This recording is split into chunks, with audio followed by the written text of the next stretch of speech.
السلام علیکم ورحمۃ اللہ وبرکاتہ۔ محترم ناظرین و سامعین کرام اور میرے عزیز ساتھیوں، میں آپ کو اپنے چینل محمود ون پر خوش آمدید کہتا ہوں۔ آج ہم سورۃ بلد کا مطالعہ کرنے جا رہے ہیں۔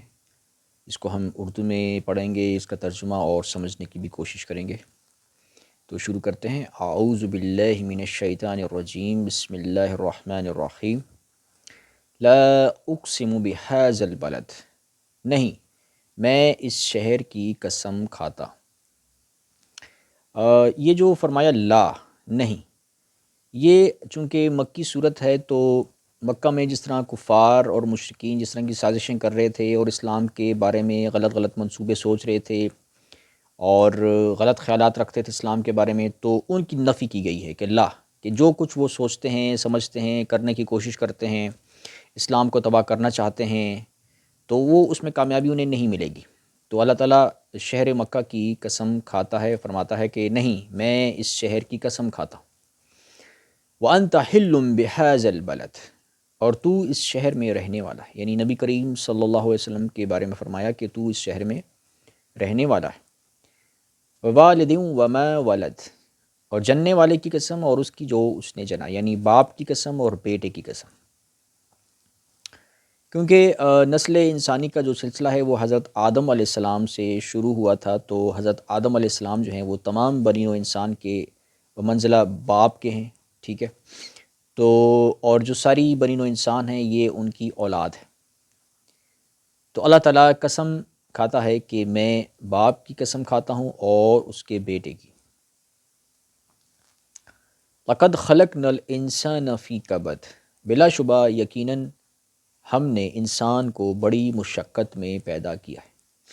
یعنی اللہ تعالیٰ نے انسان کو مشقت میں پیدا فرمایا ہے۔ ہر انسان جو ہے وہ مشقت کرتا ہے۔ جو بھی انسان اس دنیا میں آیا ہے مشقت کے بغیر وہ رہ نہیں سکتا۔ دنیا میں وہ روزگار کے لیے مشقت کرتا ہے، ٹھیک ہے، روزی روٹی کے لیے مشقت کرتا ہے، محنت کرتا ہے، تجارت کرتا ہے، مزدوری کرتا ہے، مشقت کرتا ہے، تو اسے پھر وہ رزق کماتا ہے، کھاتا ہے، پیتا ہے، اپنے بیوی بچوں کو کھلاتا ہے، ٹھیک ہے۔ تو اسی طرح جو ہے وہ پھر دین میں بھی مشقت ہے، اعمال صالحہ کی مشقت ہے، اور نمازیں انسان پڑھتا ہے اس میں مشقت لگتی ہے، روزے رکھتا ہے، جہاد کرتا ہے، جد و جہد، جو بھی دین اسلام پر عمل کرنے کے جو بھی نیک احکامات اللہ تعالیٰ نے بیان فرما دی ہیں ان پر جو عمل کیا جاتا ہے وہ جد و جہد ہے اور وہ ایک مشقت ہوتی ہے۔ تو اب اس آیت میں یہ پیغام ہمیں ملتا ہے کہ جیسے کہ فرمایا لَقَدْ خَلَقْنَا الْإِنسَانَ فِي كَبَدٍ، کہ بلا شبہ یقیناً ہم نے انسان کو بڑی مشقت میں پیدا کیا۔ یہ ہر انسان جو ہے وہ چاہے کسی بھی مذہب کو فالو نہ کرتا ہو، کسی بھی مذہب کو نہ مانتا ہو، وہ اس بات کو جانتا ہے۔ دہریہ تک لوگ جانتے ہیں کہ انسان جو ہے وہ مشقت کرتا ہے، پیسہ کمانے کے لیے، روزی روٹی کمانے کے لیے، اپنے آپ کو زندہ رکھنے کے لیے، اپنی صحت کی حفاظت کے لیے اسے مشقت کرنی ہوتی ہے، اسے علم حاصل کرنا ہوتا ہے، دنیا میں رہنے کا علم، ٹھیک ہے، ڈیلنگ کا علم، لوگوں کے ساتھ معاملات، برتاؤ، ہر چیز کا علم وہ حاصل کرتا ہے۔ تو یہ ایک دلیل ہے کہ اسی طرح اللہ تک پہنچنے کے لیے بھی انسان کو مشقت کرنی پڑے گی۔ جس طرح دنیا میں مشقت انسان کرتا ہے اپنی روزی روٹی کے لیے، اسی طرح اسے دین کے لیے بھی مشقت کرنی پڑے گی۔ ہدایت اسے بغیر محنت کے، مشقت کے نہیں مل سکتی، اسے مشقت کرنی پڑے گی۔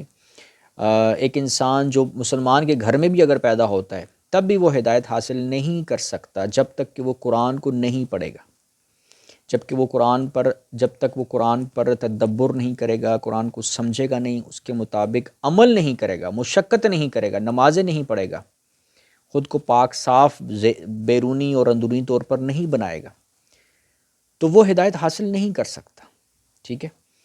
تو خالی نجات جو ہے وہ خالی محض مسلمان ہونے سے نجات نہیں ہو سکتی۔ یعنی ایک انسان کہتا ہے میں مسلمان ہو گیا ہوں، میں نے اللہ رسول صلی اللہ علیہ وسلم پر میں ایمان لے آیا ہوں، تو وہ اس کی نجات نہیں ہو سکتی جب تک کہ وہ عمل نہیں کرے گا۔ اس لیے قرآن کریم میں جہاں بھی ایمان کا ذکر ہے وہاں اعمال صالحہ کا ذکر ہے۔ آمنوا وعملوا الصالحات، کہ جو لوگ ایمان لائے اور جنہوں نے عمل صالح کیے، یعنی عمل صالح کیا ہے؟ مشقت ہے، نیک اعمال کی مشقت اختیار کرنا، جو یہ کریں گے تو ایسے لوگ جو ہیں وہ انہیں ہدایت ملے گی، انہیں ہدایت ملے گی۔ اور دیکھیں جس طرح دنیا میں انسان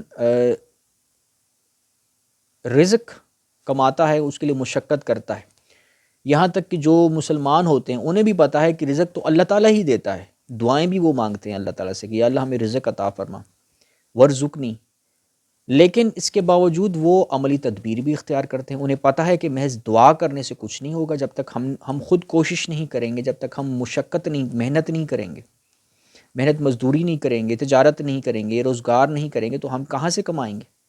انہیں پتہ ہے کہ دعا کے ساتھ عملی تدبیر بھی اختیار کرنی ہوتی ہے۔ اسی طرح اللہ تعالیٰ نے ہمیں ہدایت کی بھی دعا سکھلائی ہے، اہدنا الصراط المستقیم، کہ ہم اللہ تعالیٰ سے ہدایت کی دعا مانگیں، لیکن ساتھ میں اس کا طریقہ بھی بتا دیا ہے۔ قرآن کریم میں اللہ تعالیٰ فرماتا ہے کہ یہ جو قرآن ہے یہ ہدایت ہے، تو قرآن کو ہم نے پڑھنا ہے، اور پھر فرمایا اطیعوا اللہ و اطیعوا الرسول، اللہ رسول کو فالو کرنا ہے، جو اللہ تعالیٰ نے احکامات بیان فرمائے ہیں اس پر چلنا ہے، جو نبی کریم صلی اللہ علیہ وسلم نے باتیں بیان فرمائی ہیں احادیث میں، اور جو ان کی سنت ہے اس کو فالو کرنا ہے، تبھی ہمیں ہدایت مل سکتی ہے۔ تو انسان جو ہے وہ ایک مشقت میں پیدا کیا گیا ہے، یہ اس کا مشقت کرنا ہی اس بات کی دلیل ہے کہ دین میں بھی اس نے مشقت کرنی ہے، اس نے اللہ تک پہنچنے کے لیے بھی مشقت کرنی ہے، بغیر مشقت کے کچھ حاصل نہیں ہو سکتا، ہدایت نہیں مل سکتی، مشقت اسے کرنی پڑے گی۔ تو جو لوگ کہتے ہیں کہ بھئی ہمیں تو مشقت کرنے کی ضرورت ہی نہیں ہے، بس ہم تو بزنس مین ہیں، ہم تو جناب دنیا کماتے ہیں، ہمارے پاس تو ٹائم ہی نہیں ملتا قرآن پڑھنے کا، تو دین کو سمجھنے کا، تو ایسے لوگ پھر ہدایت کو نہیں پا سکتے، ہدایت کو نہیں پا سکتے۔ محض یہ میں نے بتایا جیسے کہ صرف ایمان لانا ہدایت نہیں ہے، کہ انسان ایمان لے آئے کہ میں اسلام پر میں نے ایمان لے آیا، میں مسلمان ہو گیا تو میں بخشا جاؤں گا، میری نجات ہو جائے گی، اس طرح نہیں ہے معاملہ۔ معاملہ یہ ہے کہ اعمال صالحہ اختیار کرنے، جیسے کہ سورۃ العصر میں فرمایا والعصر ان الانسان لفی خسر الا الذین آمنوا وعملوا الصالحات وتواصوا بالحق وتواصوا بالصبر، یعنی نیک اعمال اختیار کرنے، ٹھیک ہے، اور وتواصوا بالحق، حق بات کی نصیحت کرنی، اور وہ نصیحت تبھی ہو سکتی ہے جب آپ نے خود حق پر قائم رہو گے تبھی حق بات کی نصیحت کرنے کے آپ مجاز ہو۔ وتواصوا بالصبر، اور صبر کی تلقین تبھی ہو سکتی ہے جب آپ خود صبر پر قائم رہو گے، اور صبر کیا ہے؟ نیکیوں پر صبر و استقامت اختیار کرنا۔ اور پھر اگر کوئی زندگی میں تکالیف ملتی ہیں تو اس میں بھی پھر آپ نے صبر و استقامت سے کام لینا ہے، گلے شکوے نہیں کرنے اللہ سے، اللہ تعالیٰ سے باغی نہیں ہونا، تو مشقت کرنی پڑے گی، جیسا کہ اللہ تعالیٰ نے فرما دیا کہ انسان مشقت میں پیدا کیا گیا ہے، لقد خلقنا الانسان فی کبد، انسان یقیناً مشقت میں پیدا کیا گیا ہے، مشقت کے لیے پیدا کیا گیا ہے، ٹھیک ہے نا، تو وہ مشقت کرتا ہے، دنیا میں ہر چیز کی پانے کے لیے، ہر چیز کو پانے کے لیے مشقت کرتا ہے، دہریہ مشقت کرتے ہیں، مشرکین مشقت کرتے ہیں، ہندو لوگ مشقت کرتے ہیں، تو ان کا مشقت کرنا یہ ثبوت ہے اس چیز کا کہ اللہ تک پہنچنے کے لیے بھی مشقت کی ضرورت ہے، بغیر مشقت کے نہیں ہو سکتا، کیونکہ دنیا ایک امتحان ہے۔ اللہ تعالیٰ چاہے تو اللہ تعالیٰ جو ہے وہ سامنے آ جائے، انسانوں کے سامنے آ جائے، ٹھیک ہے، انسان دیکھ لیں، ایمان لے آئیں، لیکن اللہ تعالیٰ نے ایسا کیوں نہیں کیا؟ کیونکہ اللہ تعالیٰ نے دنیا زندگی بنائی ہے امتحان کے لیے، کہ اللہ تعالیٰ نے نشانیاں رکھ دی ہیں، ان نشانیوں کو دیکھ کر اللہ پر ایمان لانا ہے، نیک اعمال بجا لانے ہیں، تاکہ ٹیسٹ ہو رہا ہے نا، ٹیسٹ ہو رہا ہے، امتحان ہو رہا ہے کہ کون اللہ تعالیٰ کو اس کی نشانیاں دیکھ کر اللہ پر ایمان لاتا ہے اور پھر اللہ تعالیٰ کی باتیں مانتا ہے۔ اسی طرح پھر آگے فرمایا اَيَحْسَبُ أَن لَّن يَقْدِرَ عَلَيْهِ أَحَدٌ، کیا وہ خیال کرتا ہے کہ اس پر کبھی کوئی قادر نہیں ہوگا؟ کیا انسان یہ گمان کرتا ہے کہ اس پر کوئی قادر نہیں ہو سکتا؟ یعنی کیا وہ کھلا چھوڑ دیا گیا ہے؟ کیا وہ یہ خیال کرتا ہے؟ ایسا نہیں ہے، یہ دنیا میں جو انسان کو بظاہر کھلا چھوڑ دیا گیا ہے نا، یہ اللہ تعالیٰ نے اپنی مرضی سے ایسا کیا ہے، اسے اختیار دیا ہوا ہے کہ چاہے تو نیکی کرو چاہے تو بدی کرو، ٹھیک ہے نا، موت تک تمہارا امتحان ہے، تم کھلے چھوڑ دیے گئے ہو، چاہے تو نیکی کرو چاہے تو بدی کرو۔ اگر اور اللہ تعالیٰ نے اصول بھی بیان فرما دی ہیں، نیکی کرو گے تو جنت ہے، بدی کرو گے تو جہنم ہے۔ تو ایسا نہیں ہے، جیسے کہ فرمایا ایحسب ان لن یقدر علیہ احد، کیا وہ یہ خیال کرتا ہے کہ اس پر کبھی کوئی قادر نہیں ہو سکتا؟ ایسا نہیں ہے، اس کا اختیار جو ہے نا، اس کی آزادی وہ صرف اس کی موت تک ہے۔ موت کے بعد اس کا حساب کتاب لیا جانا ہے کہ آیا اس نے اللہ کی بات مانی تھی کہ نہیں مانی تھی۔ آگے فرمایا یقول اہلکت مالا لبد، وہ کہتا ہے کہ میں نے ڈھیروں مال برباد کر ڈالا۔ بعض لوگ ہوتے ہیں نا، امیر ہو جاتے ہیں، دولت مند ہو جاتے ہیں، وہ سمجھتے ہیں ہمارے پاس بڑا پیسہ ہے، ہم جو مرضی چاہیں ہم اتنا ہم خرچ کرتے ہیں، پیسہ ہے تو سب کچھ ہے، ہم پیسے سے سب کچھ خرید سکتے ہیں جناب، دنیا میں مال ہے ہمارے پاس، سب کچھ ہمارے پاس ہے۔ اور بعض تو آج کے زمانے میں ایسے بیوقوف ہوتے ہیں، وہ سمجھتے ہیں جی ہم کوئی بیمار ہوں گے نا، ہمارا کوئی مسئلہ ہو جائے گا، ہم پیسے سے علاج کرا لیں گے، ٹھیک ہو جائیں گے، کوئی بھی مسئلہ ہوگا ہم امریکہ چلے جائیں گے، ہم کسی باہر ملک بڑے ڈاکٹر کے پاس ہاسپٹل میں چلے جائیں گے، اپنا علاج کرا لیں گے، ٹھیک ہو جائیں گے دوبارہ سے۔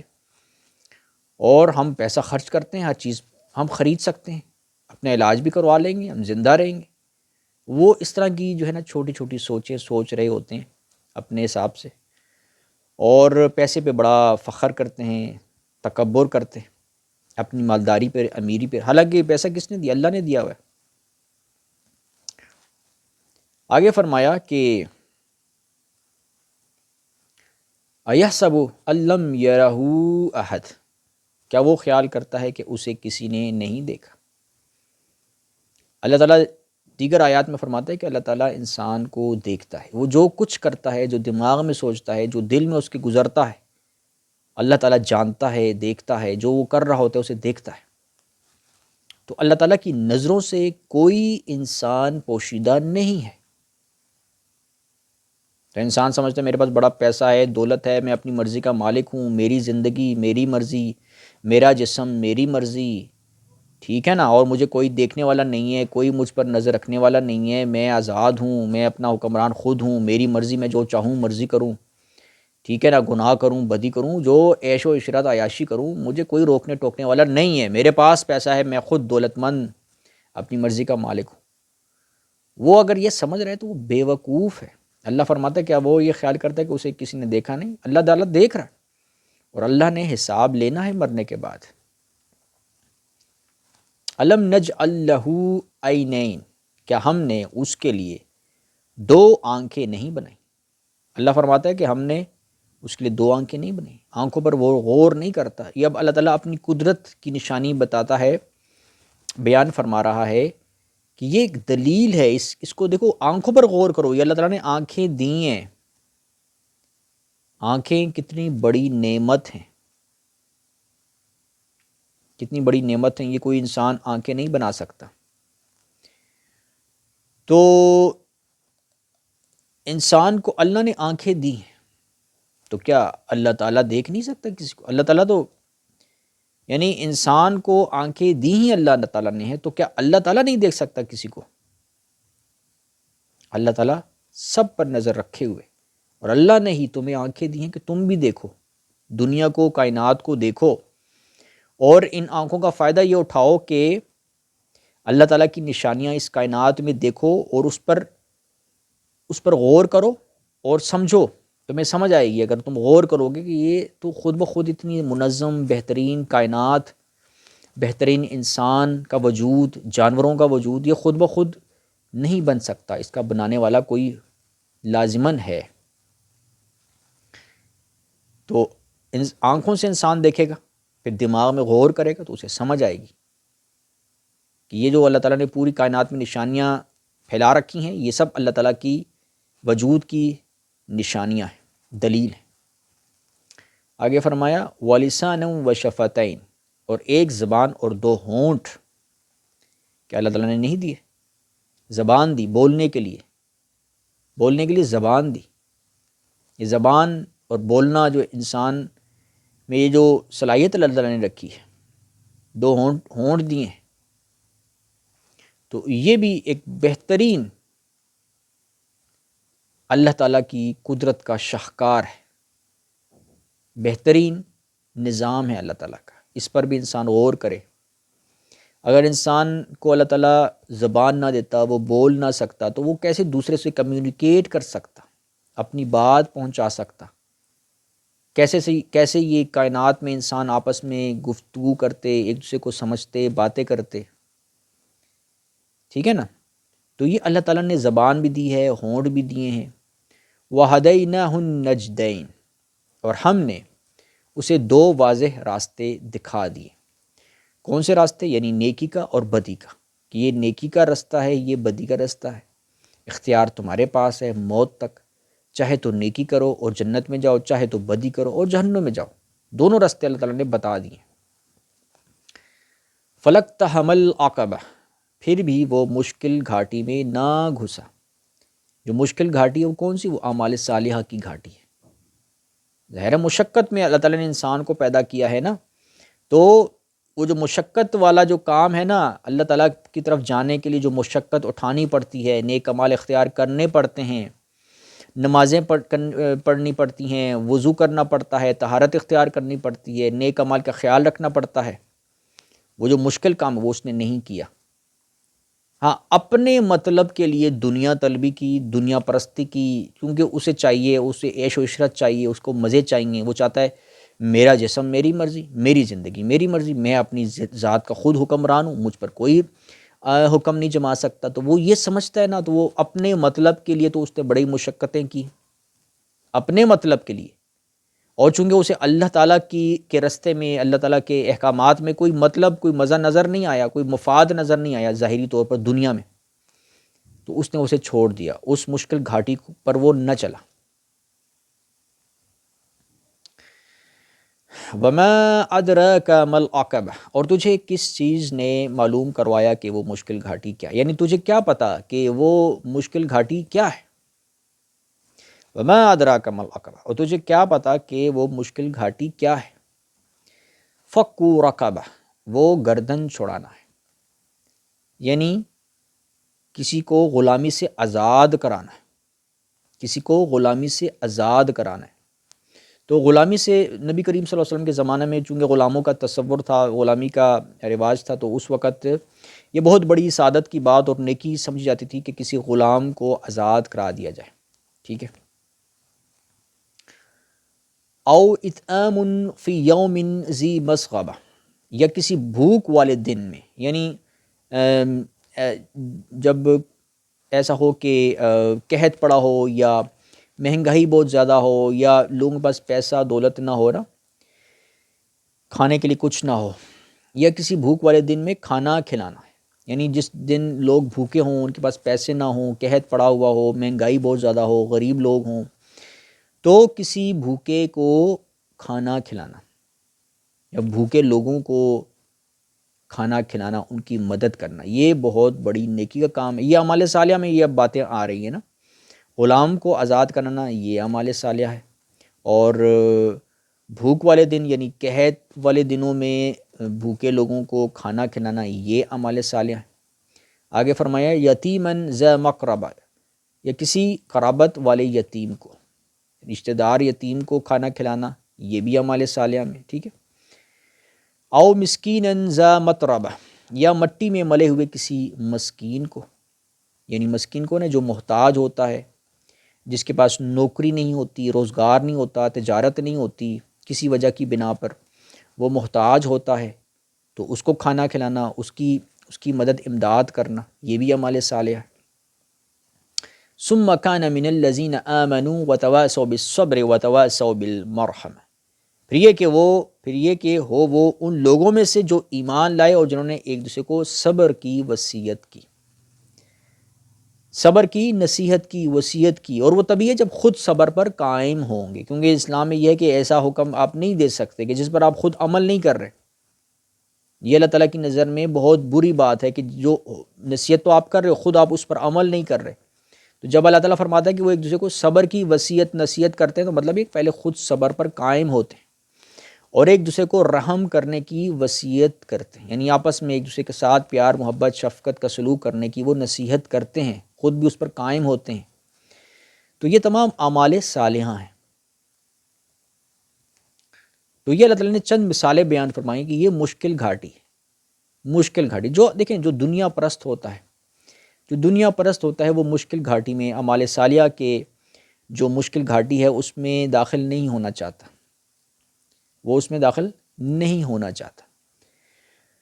نہ وہ غریبوں کو کھانا کھلانا چاہتا ہے، نہ مسکینوں کو کچھ پوچھتا ہے، نہ یتیموں کا کچھ پوچھتا ہے، ٹھیک ہے نا، اور وہ صحیح طرح سے ایمان بھی نہیں لانا چاہتا، جیسے کہ اس آیت میں فرمایا ثم کان من الذین آمنوا، کہ پھر وہ ہو ان لوگوں میں سے جو ایمان لانے والے۔